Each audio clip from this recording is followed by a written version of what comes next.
السلام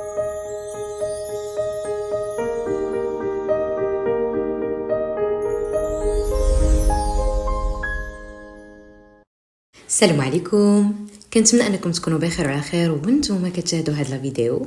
اليوم جيتكم فيديو فريد من نوعه، فيديو رائع.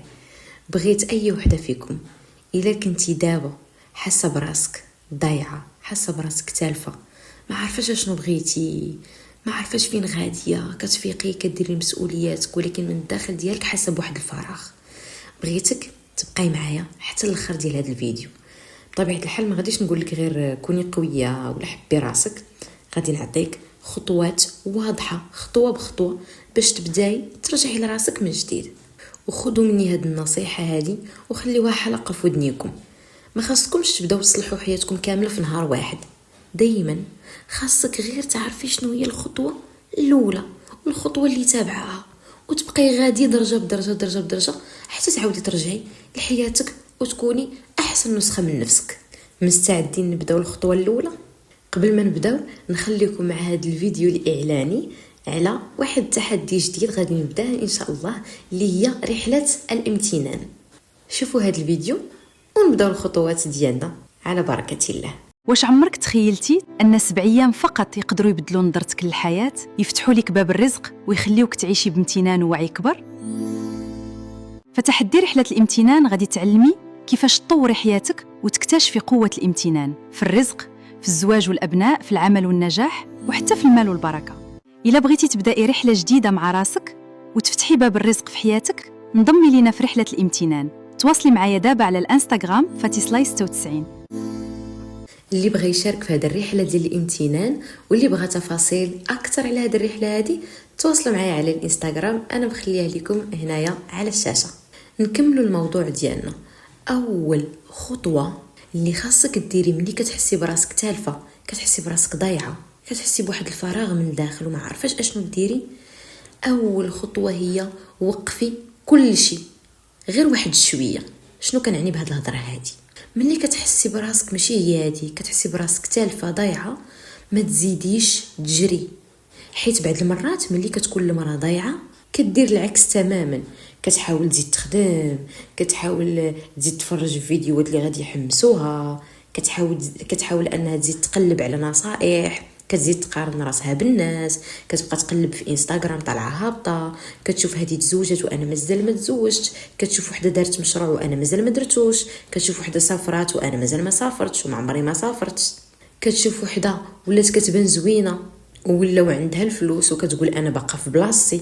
وهنا كتولي كتردد هذيك الجمله وانا فين وصلت انا، ومن بعد كتولي اكثر ضياعا، كتولي تضيع اكثر وكتولي تالفه اكثر. اذا اول خطوه هي وقفي هذا الضجيج، وقفي هذا الشيء اللي كديري، ماشي توقفي حياتك ولكن وقفي داك الجري ورا ألف وألف جواب. غتقولوا لي اختي كيفاش غندير نوقف هذا الشيء هذا؟ غنعطيك طريقه تطبيق. بغيتك النهار اللي تحسي براسك ضايعه، كتحسي براسك تالفه، بغيتك تختاري واحد الساعه واحده فقط، ساعه في النهار، بلا انستغرام، بلا تيك توك، بلا يوتيوب، بلا واتساب، بلا حتى شي حاجه، بلا مقارنه، بلا نصائح، بلا حتى شي حاجه، غير انتي وراسك والنفس اللي كتطلع تهبط فيك. بغيتك تجيبي ورقه وقلم وتجلسي بوحدك وكتبي في هذيك الورقه كواحد العنوان، كتبيه انا فين دابا، كتبي هكا انا دابا فين كاينه انا دابا، وكتبي بصراحه، ما تحاوليش تكوني ايجابيه تبقاي تكذبي على راسك في ديك الورقه، لا، كتبي الصراحه فقط، ما تحاوليش تباني قويه، قولي فقط الحقيقه. انا عيانه، انا ما عارفاش شنو بغيت، انا ما بقيتش فرحانه، انا كنخاف من المستقبل، انا حاسه باللي حياتي كلها كتدور على الناس الاخرين، انا ما بقيتش عارفه شكون انا عندي احلام ولكن ما بقيتش كنخدم عليهم. كتبي كل شيء، اي حاجه عندك في الداخل ديالك كتبيها. وهاد الورقه بطبيعه الحال ما غيقراها حتى شي واحد، هاد الورقه ملي غتكتبيها وغتسالي منها غتمشي تحرقيها. وهادشي اللي كنديرو حنا في التحديات اللي كندير مع المشتركين اللي كيبغيو كيجيو يشاركوا في التحديات.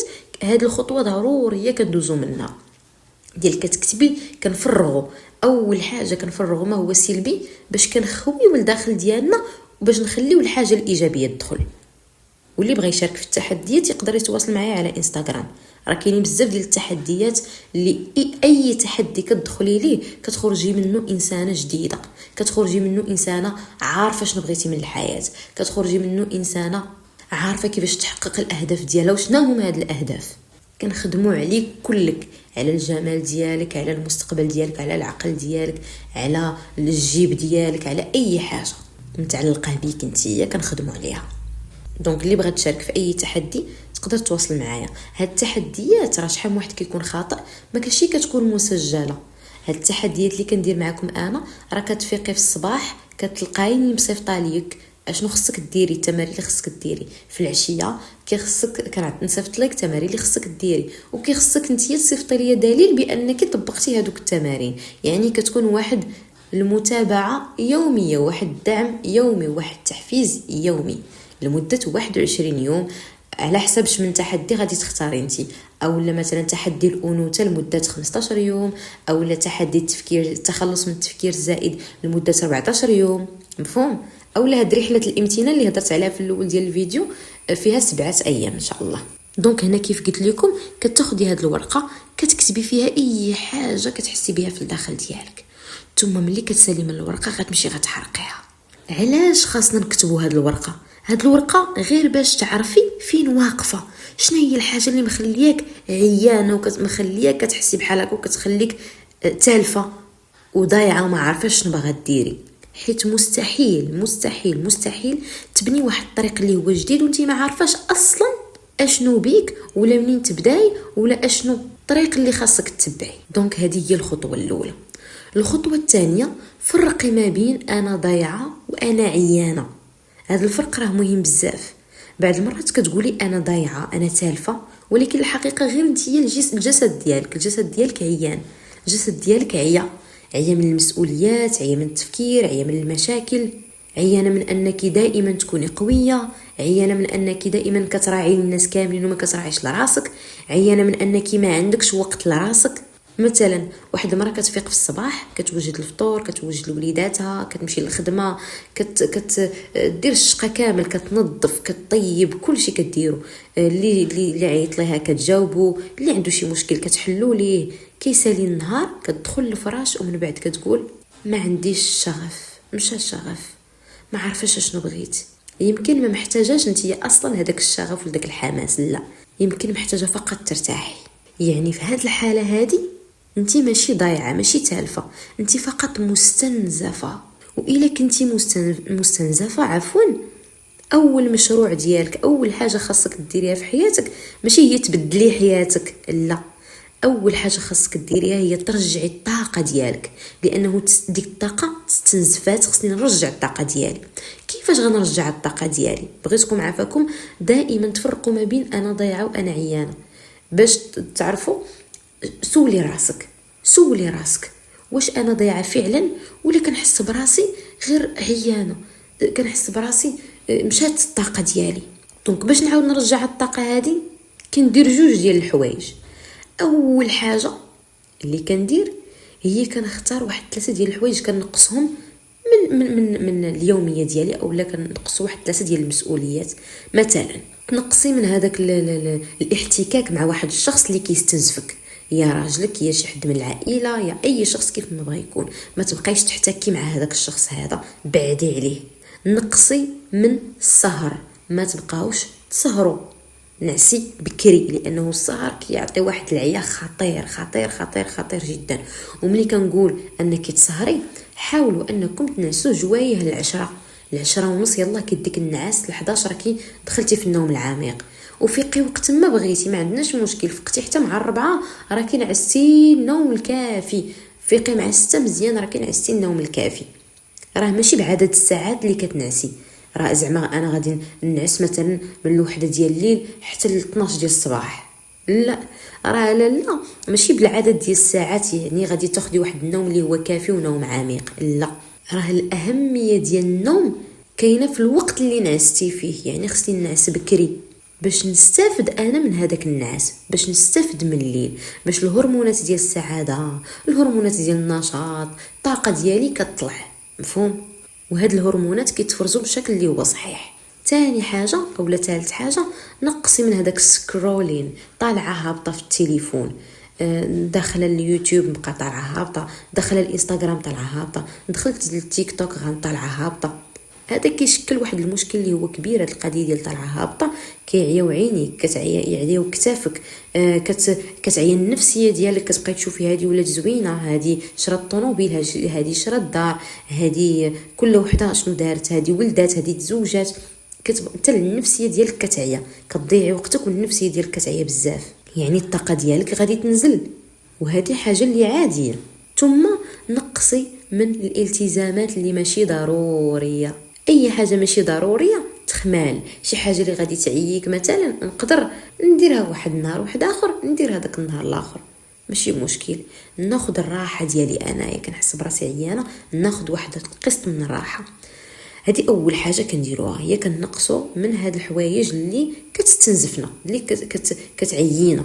دونك انايا باش غادي نعوض هادشي اللي غادي نقص، غندير شويه ديال الحركه، نخرج نتمشى طبيعه مثلا، ندير واحد الوقت هادئ مع راسي، غير واحد الكاس ديال اللويزه، كاس ديال الزعتر، وما يكون حدايا حتى شي واحد، وما نكون مع حتى شي واحد، ونجلس في واحد المكان هادئ غير في البيت ديالك، او لا مقابله مع الشرجم، ولا في البالكون الا عندك، ولا في السطاح الا عندك، ونجلس بوحديتي، ما نكون حدايا التليفون، ما يكون حدايا حتى شي حاجه، غير انا والسماء والله سبحانه وتعالى، ونشرب هذاك الكاس ونحس بكل جغمه فين كتمشي. ندير واحد الوقت مع راسي. دونك في هذه الحاله ملي كتكوني عيانه راه ما كتحتاجيش تبدلي حياتك، لا، خصك غير تنقصي من هذاك الاستنزاف، حيت العقل ملي كيكون عيان كيشوف سبحان الله العظيم المستقبل بحال الحيط، صافي ما كيبقاش يقدر يزيد. الخطوه الثالثه، عرفي شنو ضيعك، شنو هي هذه الحاجه اللي متلفاك. دابا بغيتك تسولي راسك واحد السؤال يمكن يكون مؤلم شويه، لكن سولوا راسكم هذا السؤال في هذه الخطوه الثالثه ضروري. فاش بالضبط بديت انايا كنضيع راسي؟ واش من بعد ما تزوجت؟ واش من بعد الولاده؟ واش من بعد شي علاقه معينه مع شي شخص؟ واش من بعد واحد المشكله اللي وقعات؟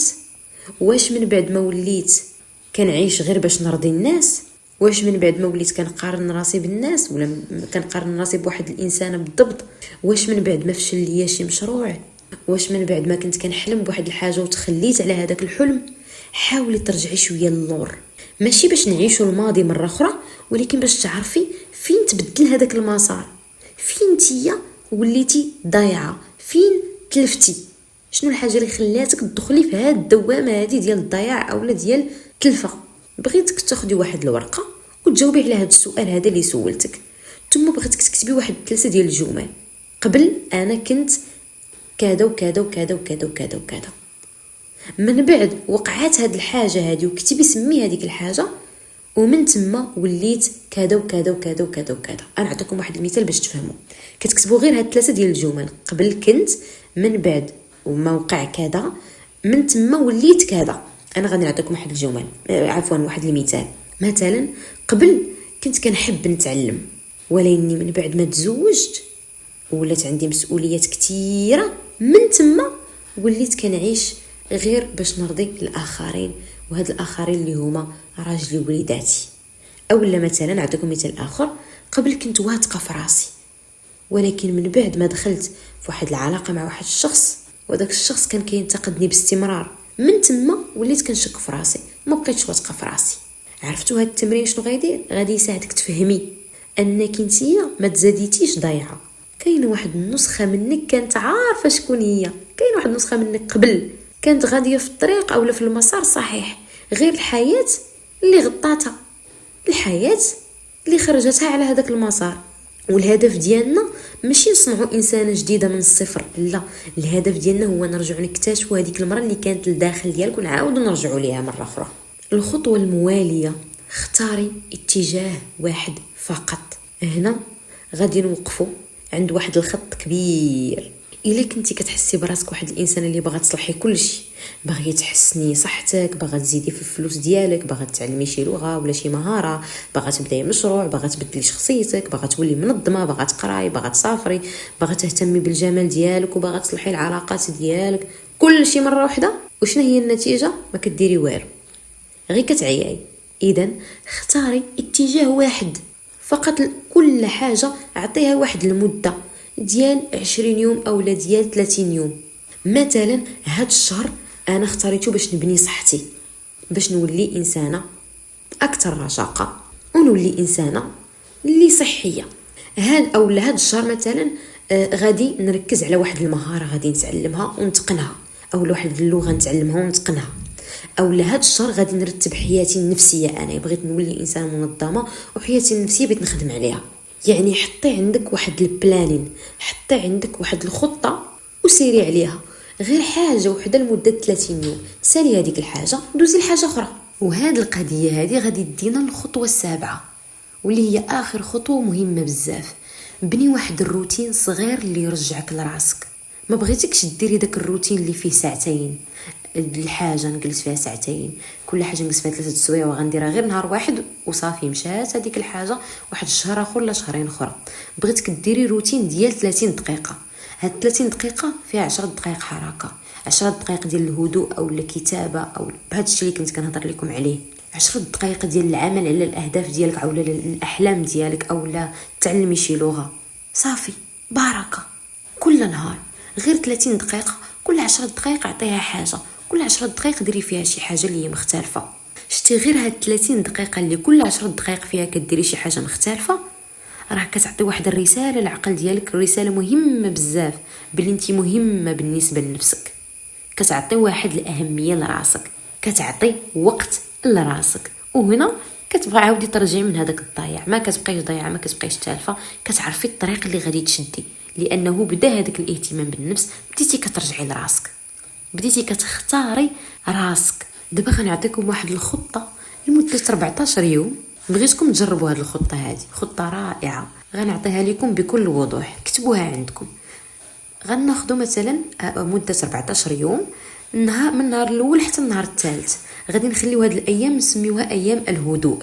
هاد ايام ديال الهدوء بغيتك لهاد المده ديال 3 ايام كل نهار غتاخدي واحد 20 دقيقه او 30 دقيقه، نصف ساعه بلا هاتف كل نهار مده 3 ايام. 30 دقيقه بدون هاتف. بغيتك في هاد 30 دقيقه تجلسي كتبي شنو حاسه به، كتبي شنو اللي كيعييك، كتبي شنو باغي يتبدل. ما تحاوليش تصلحي، غير سمعي راسك، غير سمعي لراسك وحاولي تفهمي راسك. نخليو هاد 3 ديال الايام الاولى تكون فيها غير هاد جوج ديال الحوايج اللي قلت لكم، ب 30 دقيقه بدون هاتف، ثم نجاوب على هادشي اللي كتبت لكم. كتبي شنو حاسه، الحوايج اللي حاسه بهم، كتبي شنو الحوايج اللي كيعييو، كتبي شنو باغي يتبدل في حياتك، كتبي غير هادشي هذا. مفهوم؟ وكملي نهارك عادي من اليوم الرابع حتى اليوم السابع. نسميو حنايا اكتشاف النفس. غتكتشفي فيه نفسك، غتكتشفي فيه راسك. اشنو غادي نديرو في هذا النهار او في هذا من اليوم الرابع حتى اليوم السابع؟ بغيتك كل نهار غتجاوبي على هذه الاسئله. انا شنو كنحب، شنو كنبغي ندير، انا شنو ما بقيتش باغيه، شنو ما بقيتش باغيه ندير في حياتي، انا شنو هما الحوايج اللي كنت باغيه نديرهم من زمان وما درتهمش، شنو الحاجه اللي كتخليني نحس بالحياه، شنو هي المهاره ولا شنو هي الحاجه اللي بغيت نتعلم وبغيت نطورها وبغيت نمشي فيها بعيد. وواحد السؤال اخر مهم بزاف، الا ما كنت خايفه من راي الناس وشنو غيقولوا عليا الناس، شنو كنت انا غادي ندير؟ بغيتكم تاخذوا وقتكم وتجلسوا تجاوبوا على هذه الاسئله هادو في هذه المده ديال من اليوم الرابع حتى اليوم السابع. غادي نخليو فقط اكتشاف النفس. اكتشفي راسك، عرفي راسك. هادشي كيبان لكم شي حاجه اللي غتقولي تخربيق، ماشي تخربيق. هادشي ملي غادي تطبقيه غادي تفهميه، ملي غتطبقيه غادي يوصلك الاحساس وغادي تفهمي الاهميه ديالو. من اليوم الثامن حتى اليوم 14 غادي نسميوه ايام الحركه. بغيتك تختاري هدف واحد، هدف واحد، حاجه وحده من هذاك الخطط او من داكشي اللي نتيا مخططه باغا ديريه في حياتك. وبغيتك في هذه المده هذه تخدمي على هذا الهدف فقط 30 دقيقه كل نهار. ماشي غير تبقاي تخليه في عقلك، ماشي غير تفكير، لا، فعل. دوزي للفعل. انا باغيه ندير مشروع، خدمي عليه، بداي خطوه بخطوه. انا باغيه نتعلم، تعلمي، بداي تعلمي. انا باغيه الصحه، تحركي، ديري شويه ديال الرياضه وكل الاكل الصحي. انا باغيه ندير محتوى، نوضي، بداي صوري. المهم كل يوم يكون واحد دليل على انك، واخا دليل صغير، على انك كتقدمي في هذاك الهدف، كتزيدي لقدام بهذاك الهدف. طبقوا فقط هذا الشيء هذا مده 14 يوم. كونوا متاكدين غتعاودوا ترجعوا عندي للتعاليق وغتكتبوا لي الله يرحم لك الوالدين، راه انا ما بقيتش تالفه، انا ما بقيتش ضايعه، عرفت المسار الصحيح وانا غاديه عليه. وواحد من اكبر الاسرار اللي غنسالي بهم هذا الفيديو هذا، يمكن كتقولي مع راساتك ملي نعرف شنو بغيت انا في حياتي غادي نتبدل، وفي ديك الساعات غادي نبدا. ولكن بعد المرات العكس هو الصحيح، بداي بعدا غير بداي وغادي يجي الوضوح. جربي، تحركي، تعلمي، غلطي وعاودي عاوتاني، ومن خلال هاد الحركه اللي كديري غادي تبداي تعرفي اشنو الطريق اللي غادي خصك تشدي واشنو نتيا باغا من هاد الحياه. دونك نتمنى هادشي اللي هضرت عليه ما يبقاش غير كلام، وتمشيو تجيبوا واحد الورقه وقلم وتكون كبدايه باش ترجعوا لراسكم وما تبقاوش ضايعين، ما تبقاوش تالفين. لانه حياتك ما محتاجاش واحد القرار اللي هو كبير، يمكن محتاجه فقط واحد الخطوه اولى، غير واحد الخطوه اللي صادقه، واول خطوه تقدر تكون اليوم ان شاء الله. دونك هادشي اللي كاين في هاد لا فيديو. اللي بغات تشارك في التحديات او اللي بغات تشارك في رحله الامتنان واللي بغات استشاره خاصه معايا تقدر تتواصل معايا على انستغرام. نشوفكم في الفيديو الجاي، وكيف كنقول لكم ديما كنبغيكم من القلب. بسلامه.